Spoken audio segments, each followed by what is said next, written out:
अब दूल्हा चमार पापा जी। हमके चाहिए अब दूल्हा चमार पापा जी। हमके चाहिए अब दूल्हा चमार पापा जी। अब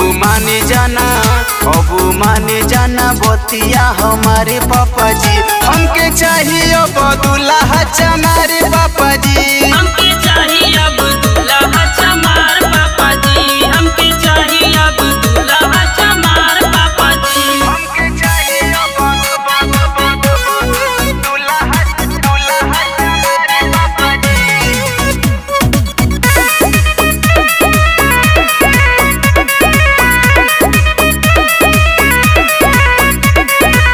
झाड़ी के बारे जब घूमे सिला कान के भइनी दीवानी हम उनकर मुस्कान के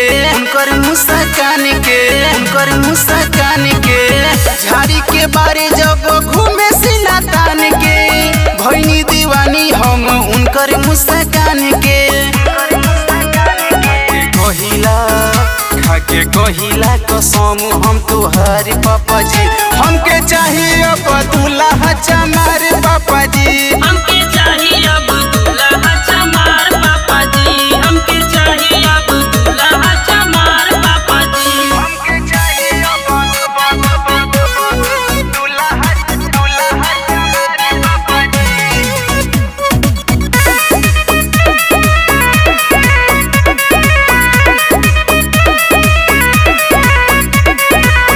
आवे बुलेट पर जब घूमे बाजार में करेला मन उनके धरिया कबार